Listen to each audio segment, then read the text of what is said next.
अभी आपके समक्ष जो हम नाटक प्रस्तुत करने जा रहे हैं उस नाटक का शीर्षक है राम और गणपति। इस नाटक के मुख्य पात्र है कोजाराम तनुषा जो कि नाटक की सूत्रधार भी है, राजा दशरथ साहिल, देवी कौशल्या त्रिशा, भगवान शिव रायन, देवी पार्वती निष्ठा, गणपति अन्वित, एक बुजुर्ग व्यक्ति अमय, रामचंद्र जी श्रीहान, साध्वी अनया, मूषक राज त्रिधा और शर्विल, देवी सीता अद्वितीय। लेखन और निर्देशन गंधर्व सिंह। आशा करती हूँ आप सबको अच्छा लगेगा। सुनो सुनो, मैं आपको एक बात बताती हूँ, एक कहानी सुनाती हूँ। ये कहानी है राजा राम की या ये कहानी है हमारे प्यारे गणपति की? ये तो आप ही बताना। माँ सीता के स्वयंवर में रामचंद्र जी ने तोड़ा धनुष, अयोध्या में छा गई खुशियाँ। आइए देखते हैं आगे क्या हुआ। आज मैं बहुत खुश हूँ, मेरे बेटे राम का विवाह होने जा रहा है। आप खुश हैं? वो तो ठीक है महाराज, पर आप जल्दी से सबको शादी का निमंत्रण दे दीजिए। देवी देवताओं सबको निमंत्रण भेजे गए।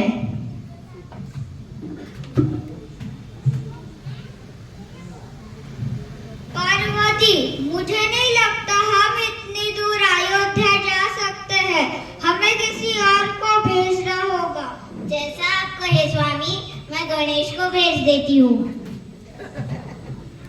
गणेश, गणेश, यहाँ आओ।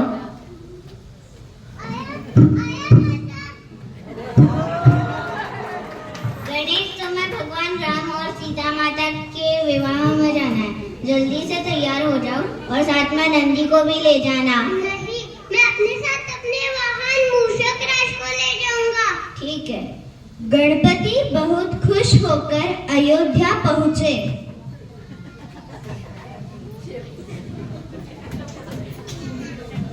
महादेव नहीं आए, गणपति आप यहीं रुकिए, जब सीता आएगी तब आप उनका स्वागत कीजिए। गणपति को बहुत गुस्सा आ गया। उन्होंने मूषक राज को बुलाया और कुछ समझाया। थोड़ी देर बाद राम जी की बारात जनकपुरी को जाने लगी, पर जब उन्होंने देखा कि किसी ने पूरे रास्ते को खोद दिया है, सब कुछ बर्बाद कर दिया है। ये सब किसने किया? मुझे लगता है ये काम मूषक राज का होगा।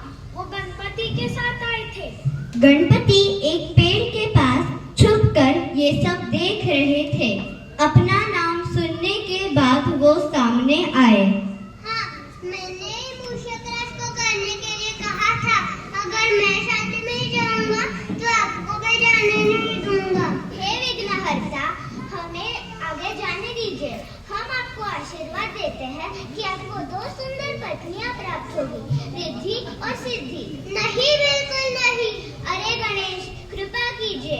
हम आपको आशीर्वाद देते हैं कि आपको 2 सुंदर बेटे भी प्राप्त होंगे, शुभ और लाभ। नहीं, बिल्कुल नहीं।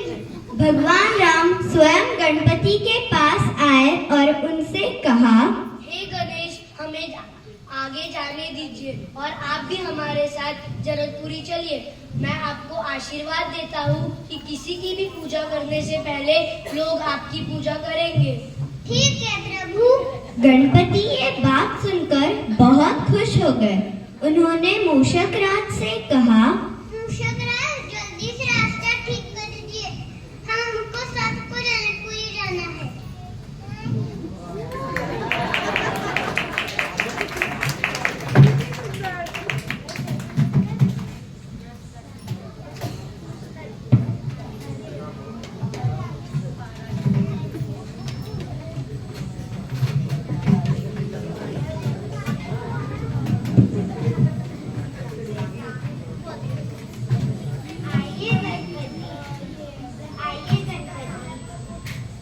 जनकपुरी में आपका स्वागत है।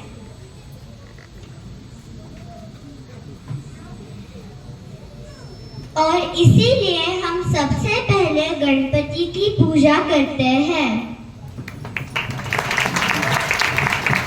हमारा अगला नाटक जो है उसका शीर्षक है रति और 3 देवियां, जिसमें मुख्य कलाकार हैं रति, रूही, देवी लक्ष्मी सान्वी, देवी सरस्वती स्वरा, देवी शक्ति आराध्या, रति के पिताजी पांडुरंग, रति का भाई वरद, गणपति आयुष, लेखन और निर्देशक गंधर्व। हाँ, एक इंट्रोडक्शन रह गया। हमारे नाटक में एक कुमार हैं जो कियांश प्ले कर रहा है। हमारी सान्वी, हमारी पिछली छोटी सी सूत्रधार को देखकर मुझे भी तुम्हें एक कहानी सुनाने का मन कर रहा है। चलो मैं एक कहानी सुनाता हूँ। क्या तुमने रति और 3 देवियों की कहानी सुनी है? मैंने तो नहीं सुनी, आप ही सुना दीजिए। चलो मैं सुनाता हूँ। एक बार त्रिदेवियों, देवी लक्ष्मी,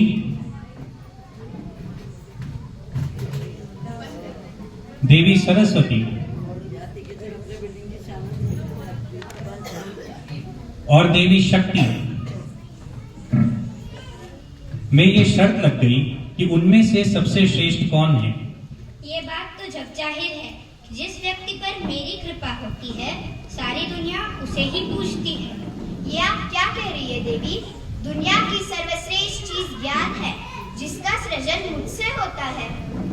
आप दोनों को यह बात समझनी होगी कि शक्ति से सत्ता हासिल होती है और सत्ता से संपूर्ण वर्चस्व कायम होता है।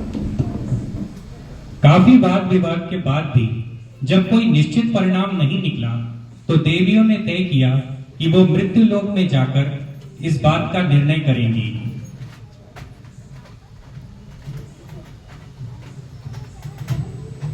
धरती पर एक लड़की रति अपने भाई शुभम और अपने पिता के साथ रहती थी।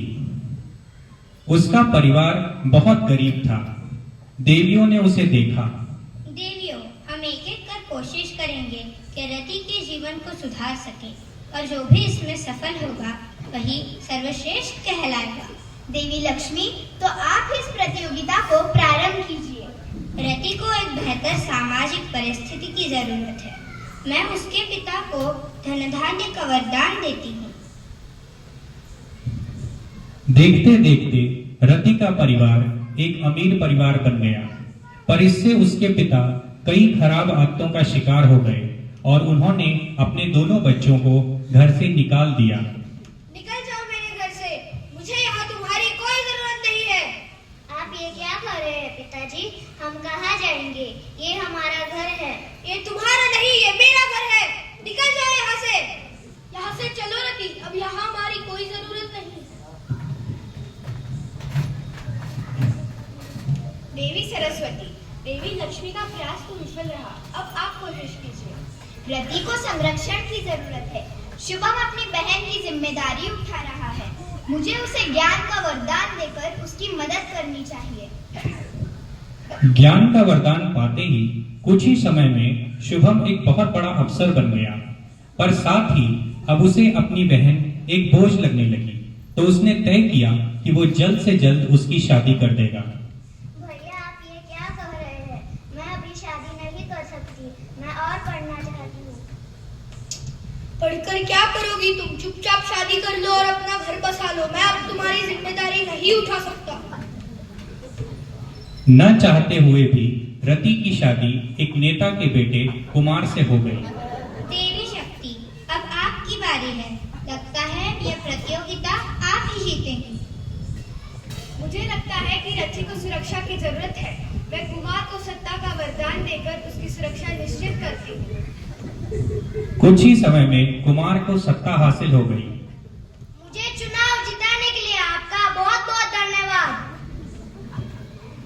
पर सत्ता के नशे में दिन ब दिन उसका व्यवहार रति के लिए खराब होता गया और कुछ ही समय में उसने रति को अपने जीवन से निकाल दिया। अब रति बिल्कुल अकेली थी।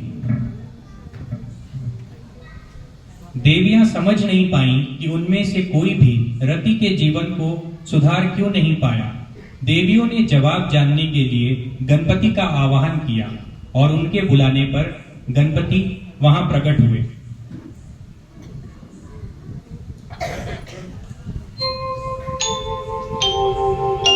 सुखकर्ता दुःखहर्ता वार्ता विघ्नाची पूर्वी प्रेम कृपा जयाची सर्वांगी सुंदर उदिशेंदुराची कंठी झळके माळ मुक्ता फळाची जय देव जय मंगलमूर्ती दर्शन मात्रे मन कामना पूर्ती जय देव जय देव जय देव।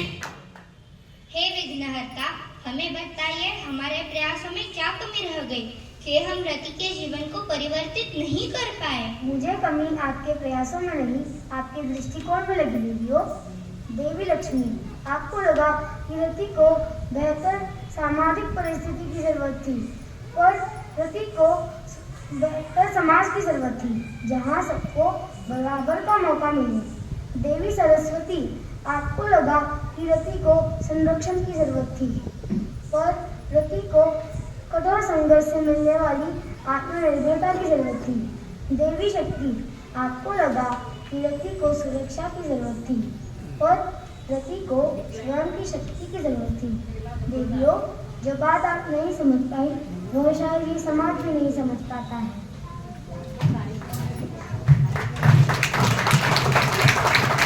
और इसी के साथ हमारा ये नाटिका भी समाप्त होती है।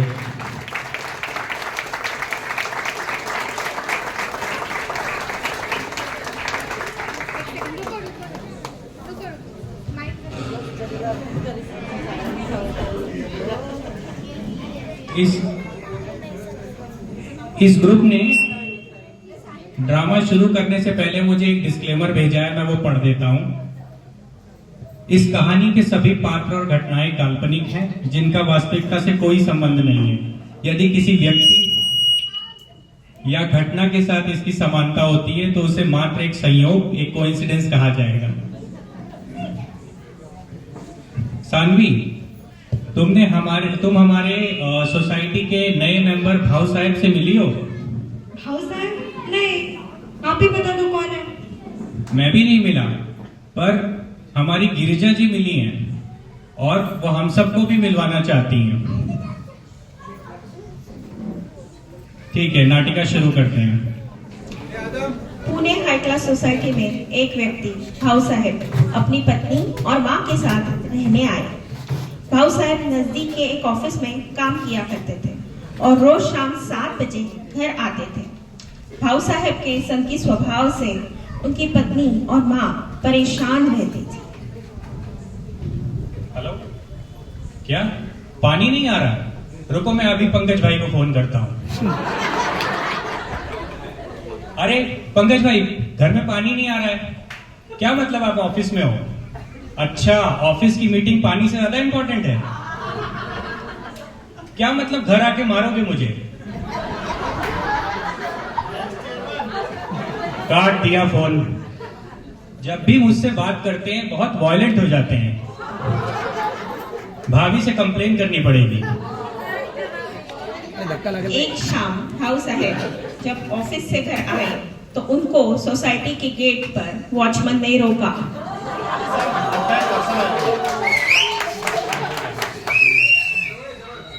सर, आपका एक पार्सल आया है। मेरा पार्सल? मैंने तो कुछ नहीं मंगाया। पता नहीं सर, एक आदमी आया था, उसने पार्सल दिया और कहा कि ये सिर्फ आपको ही देना, घर पर किसी को भी मत देना। अच्छा, क्या नाम था उस आदमी का? ठीक से तो याद नहीं, शायद माधव था। ये लीजिए बस। पता नहीं मुझे ये पार्सल किसने भेजा है। आखिरी बार पार्सल मुझे 6 साल पहले मेरी मौसी ने भेजा था। भाऊ साहब अपने घर पहुंचते हैं।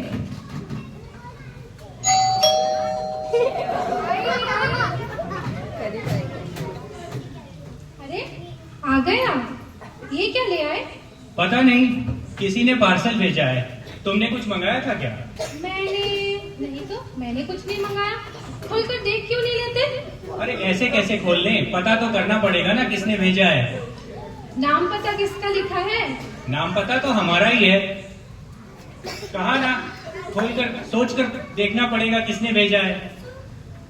अम्मा, सच बताओ, क्या खाके पैदा किया है इसने संकी आदमी को? क्या बताओ बेटा, इसके जन्म के बाद मैं मेरे मायके किसी नदी किनारे गई होती, तब है ना किसी शक की भूत ने इसको चिपट लिया। आज तक नहीं छोड़ा। किसने भेजा होगा मुझे ये पार्सल? कहीं कोई मुझे फंसाना तो नहीं चाहता? कौन फंसाना चाहेगा आपको?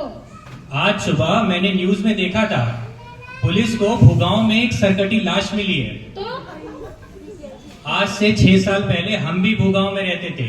वहाँ मैं 2 बहुत खतरनाक लोगों को जानता था, एक हरि और दूसरा माधव सुतार। पर उससे क्या? एक बार मैंने और हरि ने माधव के कुछ पैसे जीत लिए। उसने वापस मांगे तो हमने नहीं दिए। माधव ने हमें धमकी दी थी कि वो हमें मार डालेगा। मुझे लगता है उसने हरि को मार डाला है और उसका सर मुझे इस पार्सल में भेजा है। लोगों को तो कोई काम ही नहीं है, आपको कटे हुए सर भेजने के अलावा। अम्मा, सच बताओ, ऐसा कुछ हो सकता है? हाँ बेटी, सारी गलती तो हमारी ही है, जो तेरी शादी इस पागल इंसान से करवा दी हमने। 50 रुपए जीता था ये 50 रुपए। 50 रुपए के लिए कौन ये सब करेगा भला? मैं वॉचमैन के पास जाके ठीक से पता करता हूँ कि ये पार्सल मुझे किसने भेजा है। आपको जो अच्छा लगे करो।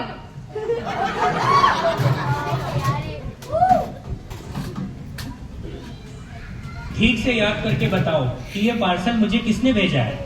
आपको बताया ना सर, कोई माधव सुतार। माधव सुतार नाम था ना उसका? हाँ सर, यही नाम था। भाऊ साहब घर आकर अपनी से देखा, मैंने तुमसे कहा था ना, ये पार्सल मुझे माधव ने ही भेजा है।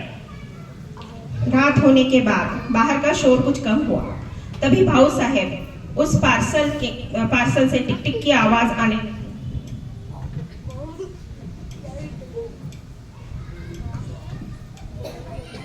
अरे इसमें हरि का सर नहीं, बॉम्ब है, बॉम्ब। माधव मुझे मारना चाहता है। दिमाग खराब हो गया है आपका, ऐसा कौन कर रहा है? अरे तुम कुछ नहीं समझती, मैं कल ही इसे पाषाण लेक में फेंक आऊंगा।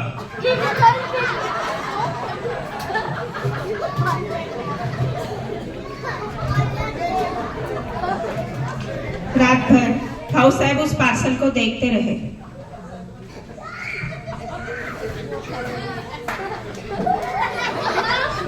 जल्दी आओ, देखो इनको, देखो। फिर हम सोने चलते हैं।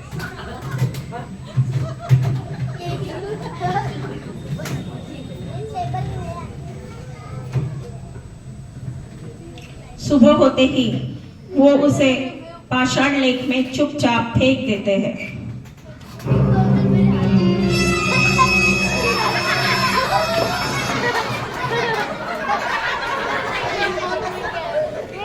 आने के बाद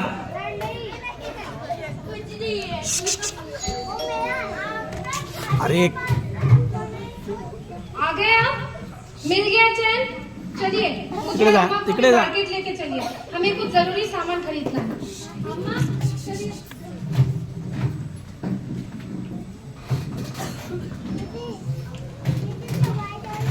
मार्केट में पहुंचने के बाद अरे भाऊ साहब, कैसे हैं आप?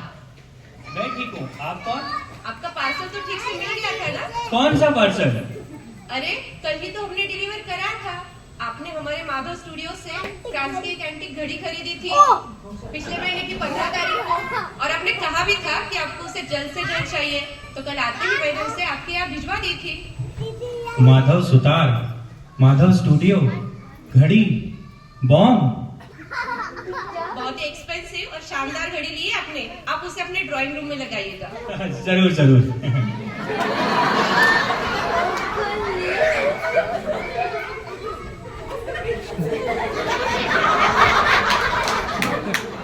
अरे सारी गलती उस वॉचमैन की है। माधव सुतार और माधव स्टूडियो में कोई डिफरेंस है कि नहीं? हाँ हाँ बेटा, सारी गलती वॉचमैन की ही है। यह नाटिका समाप्त होती है। धन्यवाद। धन्यवाद।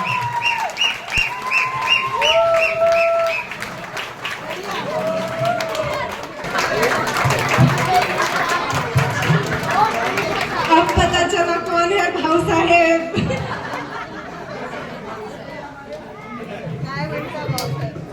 तो कविता प्रेमी होने के नाते। कविता प्रेमी? कविता कौन है अंकल?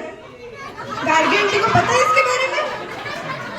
अरे कविता मतलब पोएट्री, पोएट्री। ये आजकल के बच्चे ना पोएट्री प्रेमी होने के नाते मैं अगले पार्टिसिपेंट के लिए बहुत उनका स्वागत करता हूँ। इनके हाथ का खाना जिसने खाया वो तो सबको पसंद आता है। तो देखते हैं आज ये हमारे लिए क्या लेके आई हैं। प्रीतम दी, बहुत बहुत वेलकम आपका। माझ्या कवितेचं शीर्षक आहे कृष्ण भेटलाच पाहिजे। कृष्ण भेटलाच पाहिजे। कृष्ण हा भेटलाच पाहिजे। आयुष्यातल्या प्रत्येक वळणावर कृष्ण हा भेटलाच पाहिजे। मनातलं बोलायला, लिहिलेलं वाचायला, रेखाटलेलं दाखवायला आणि कधी गायलेलं ऐकवायला हक्काचा सवंगडी पाहिजे। आणि म्हणूनच प्रत्येकाच्या आयुष्यात एक कृष्ण भेटलाच पाहिजे। मुळात नात्यांच्या पलीकडचे भावबंध जोडणारा एक हक्काचा सवंगडी पाहिजे। लहानपणापासून जपलेल्या अनेक नात्यांचेही वय वाढत असतात। लहानपणापासून जपलेल्या अनेक नात्यांचेही वय वाढत असतात। त्या नात्यांच्या काळाप्रमाणे अर्थ बदलत असतात। तसेच ते पूर्वीचे निर्वज अबोध नाते पुन्हा जमायला पाहिजे आणि याकरता आयुष्यात एक कृष्ण भेटलाच पाहिजे। तो कृष्ण तीही असू शकते, तो कृष्ण तीही असू शकते। आपल्या मनातलं जाणणारी ती असते, आपल्या मनातलं सारं जाणणारी ती असते। कधी आपल्याला खोलवर मन रिक्त करता आलं पाहिजे। अशा हक्काचा आणि विश्वासाचा एक कृष्ण तर भेटलाच पाहिजे। आपल्या आजूबाजूला तो सापडेलच असं नाही, आपल्या आजूबाजूला तो सापडेलच असा नाही, जोडीदारामध्ये तो गवसेलच असा नाही। कोणीतरी जवळचा कृष्ण असण्याची भावनाही उर्मी देणारी असते। कुणीतरी जवळचा कृष्ण असण्याची भावनाही उर्मी देणारी पाहिजे। सुंदर विचारांची रम्य मुरली छेडणारा आयुष्यात प्रत्येकाला कृष्ण हा भेटलाच पाहिजे। खरंच त्या मुरलीधराकडे मुरली होती का? खरंच त्या मुरलीधराकडे मुरली होती का? की अनेकांच्या मनात रुजणारी त्याची ती अस्वस्थ मैत्री होती। त्याच्या त्या अस्तित्वाने अनेकांच्या मनात उमटत असाव्या आनंद लहरी, त्याच्या त्या अस्तित्वाने अनेकांच्या मनात उमटत असावे आनंद लहरी, आणि त्याचीच ऐकू येत असणारी बापुली मुरली, आणि त्याचीच ऐकू येत असावी रुजणारी मुरली. अनेकांच्या मनामध्ये मुरणारा तो मुरलीधर, अनेकांच्या मनामध्ये मुरणारा तो मुरलीधर प्रत्येकाला भेटायलाच पाहिजे. आयुष्यात प्रत्येक वळणावर कृष्ण हा भेटलाच पाहिजे, कृष्ण हा भेटलाच पाहिजे. तुमच्या आयुष्यातल्या कृष्णाला ही कविता नक्की ऐका. धन्यवाद.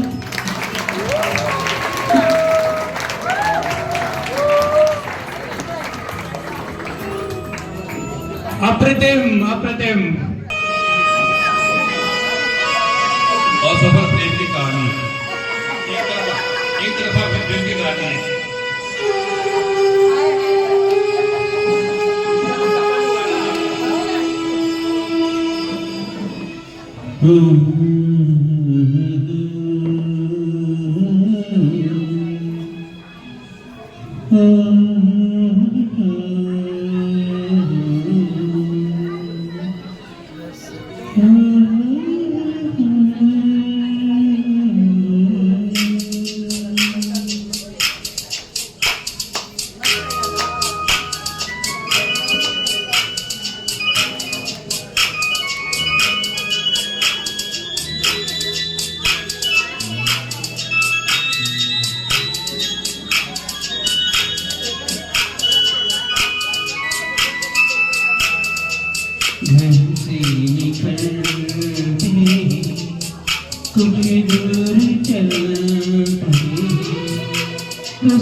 खोजने लगे हैं अब दोस्त मेरे, सच कह रहा उसकी कसम है, मैं फिर भी खुशी हूँ, बस एक गम है, जिसे प्यार करता हूँ मैं उससे मरता हूँ, उसको नहीं है खबर। घर से निकलते ही कुछ दूर चलते ही रास्ते में है उसका घर।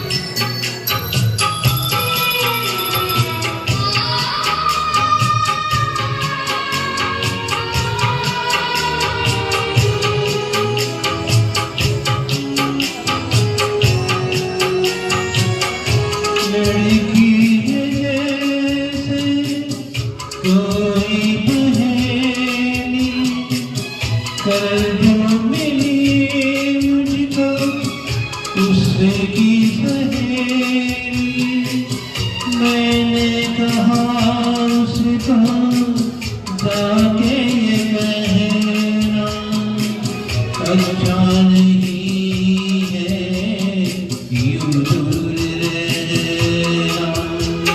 कल शाम निकले घर से टहलने, मिलना को चाहे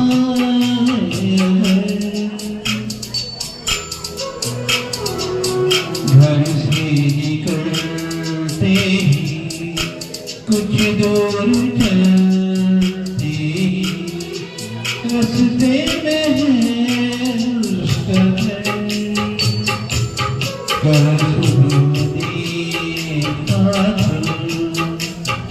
बाल बनाती हो खिड़की में आए नजर,